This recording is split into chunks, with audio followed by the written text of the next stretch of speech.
तर नमस्कार विद्यार्थी मित्रांनो, या ठिकाणी 12 जानेवारी युवक दिन त्या दिवशीची ही पेपरची कटिंग आहे आणि यामध्ये होमगार्डचे जे काही प्रश्न आहेत यांना या ठिकाणी मांडण्यात आलेलं आहे। होमगार्डची एकतर त्या ठिकाणी वर्षभर ड्युटी नाही, नियमित ड्युटी नाही आणि त्यानंतर त्यांना नियमित पगारसुद्धा नाही। काम केल्यानंतर त्यांना जो काही भत्ता आहे, मानधन आहे ते सुद्धा वेळेवर मिळत नाही। आता ही परिस्थिती खूप मोठी परिस्थिती आहे आणि या ठिकाणी प्रश्न असा आहे की जे लोक होमगार्डचं प्रतिनिधित्व करत आहेत तर त्या लोकांना या ठिकाणी महाराष्ट्रभर एक मोठं आंदोलन या ठिकाणी आता उभं करावं लागणार आहे, अशी परिस्थिती आहे।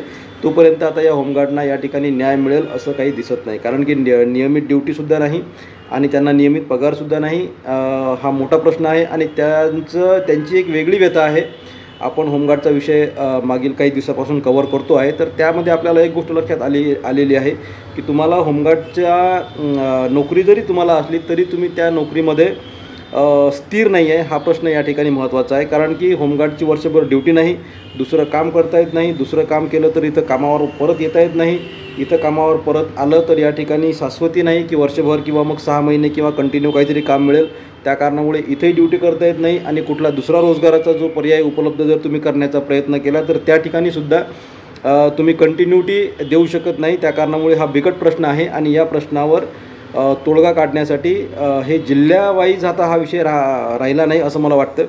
यामध्ये महाराष्ट्रभर जोपर्यंत आंदोलन होत नाही आणि मोठ्या प्रमाणात आंदोलन होत नाही तोपर्यंत हा प्रश्न सुटणार नाही, अशी परिस्थिती या ठिकाणी दिसते। एकीकडे जे आपले सैनिक आहेत चंदू चव्हाण यांचंसुद्धा तेच म्हणणं आहे की हे जे सरकार आहे हे सरकार ठीक आहे, त्यांचे काही प्रश्न असतील त्यावरसुद्धा आपण एक व्हिडिओ घेणार आहोत सविस्तरमध्ये, परंतु त्यांचंसुद्धा असं म्हणणं आहे की माझ्यावरसुद्धा अन्याय होत आहे। महाराष्ट्रभर किंवा मग भारतात मला ड्युटी करण्याची म्हणजे परमिशन नाही, परवानगी नाही, असं यांनी काहीतरी माझ्यावर आरोप ठेवलेले आहेत। तर तोसुद्धा एक मोठा प्रश्न आहे आणि एवढं असूनसुद्धा मुख्यमंत्र्यांची भेट त्यांना देत नाही आहेत। मंत्रालयासमोर ते आंदोलन करत आहेत, त्यांनासुद्धा मुख्यमंत्र्यांची भेट मिळत नाही आहे। एकीकडे जे काही धनंजय मुंडे यांचा जो काही विषय मागच्या दिवसापासून काही सुरू आहे तर त्या प्रकरणामध्ये जे काही आमदार आहेत सुरेश धस यांनी प्राजक्ता माळी हे ज्या कलाकार आहेत यांचं एका प्रकरणामध्ये नाव घेतलं आणि ते नाव त्यांनी घेतल्यानंतर त्या प्राजक्ता माळीने प्रेस कॉन्फरन्स घेतली आणि त्यानंतर लगेच त्यांना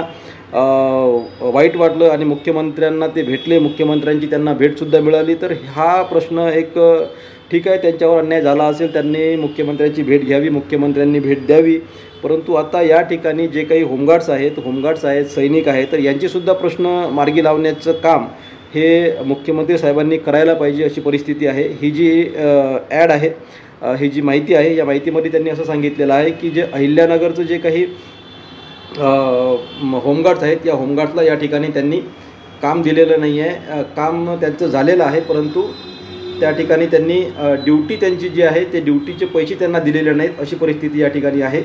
तर हे आपण बघू यामध्ये नेमका काय विषय आहे। तर यामध्ये बघा अहिल्यानगरचा विषय आहे, 12/1/2024ची ही न्यूज असणार आहे आणि यामध्ये बघा लोकसभा निवडणुकीत जे काही बंदोबस्त होमगार्ड्सने केला होता त्यांचे पैसे अजून यांना मिळालेले नाही आहेत आणि सेवासुद्धा या ठिकाणी नियमित नाही आहे, हे गोष्ट लक्षात घ्या। ही याची हेडिंग आहे आणि 1909 होमगार्ड्स आहेत, होमगार्डचे मानधन थकलेले आहे, उसनवारी पैसे करून जगण्याची वेळ आहे। पैशाची अडचण ही प्रत्येकाला माहिती आहे कशी असते, तर त्या कारणामुळे मोठा प्रश्न आहे। यामध्ये जिल्ह्यातील होमगार्डना मानधनाची प्रतीक्षासुद्धा आहे, यांनी मानधन दिलेलं नाही आहे।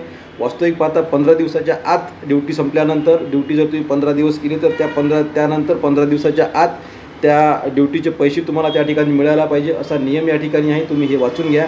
असं असूनसुद्धा त्यावर अंमलबजावणी होत नाही आहे, हा मोठा बिकट प्रश्न आहे होमगार्डसमोर आलेला।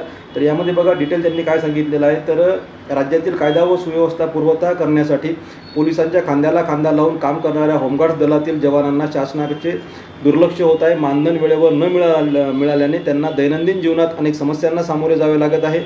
होमगार्ड्सचे पोलीस कर्मचाऱ्याप्रमाणे समान सेवा देतात असे असतानाही त्यांना त्यांचे हक्क न देणे हा शासनाच्या निष्काळजीपणा आहे व अन्यायच म्हणावा लागेल। तेव्हा गेल्या वर्षी झालेल्या लोकसभा व विधानसभा निवडणुकीच्या बंदोबस्तासाठी अहिल्यानगर जिल्ह्यातील होमगार्ड जवानांना अद्याप मानधन मिळालेले नाही। राज्याच्या गृहविभागाने गृहरक्षकांना मानधन देण्यास विलंब झाल्यास संबंधितावर कारवाई करण्याबाबत अधिसूचना जारी केली आहे, परंतु हा आदेश केवळ कागदोपत्रीच मर्यादित असणार आहे। ओके, त्यानंतर विषय कुठला आहे तर रमजान मोहरममध्ये शिवजयंतीमध्ये यांनी रमजान, मोहरम, शिवजयंती, शालेय विद्यार्थ्यालयीन परीक्षा, मोर्चा, निदर्शने आणि विविध निवडणुकांच्या काळात कायदा व सुव्यवस्था राखण्याची जबाबदारी होमगार्डची असते. उपयुक्त ठरतात होमगार्ड्स.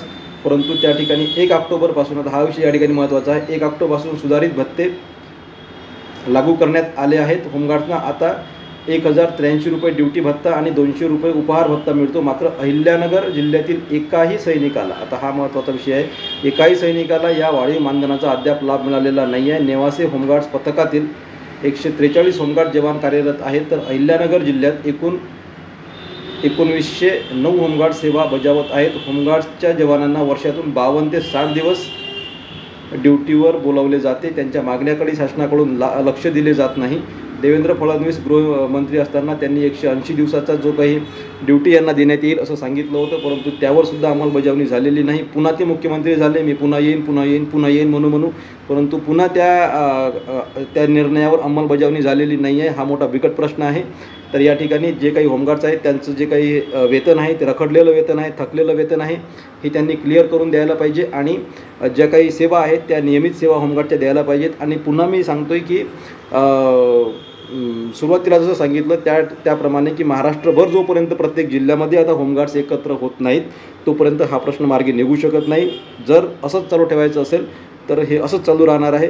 जर तुम्हाला या ठिकाणी न्याय पाहिजे असेल तर या ठिकाणी आंदोलनं वगैरे आता या ठिकाणी करावे लागणार आहेत. ही गोष्ट लक्षात घ्या. ही एक पेपरला कटिंग होती, त्या कारणामुळे तुमच्यापर्यंत पोहोचवलेली आहे. यावर विचार करा, मंथन करा. जे होमगार्ड्स आहेत त्यांनी तुमचे जे काही वरिष्ठ असतील किंवा मग तुमचे प्रश्न मांडणारे लोक असतील त्यांना हे प्रश्न निदर्शनास आणून द्या.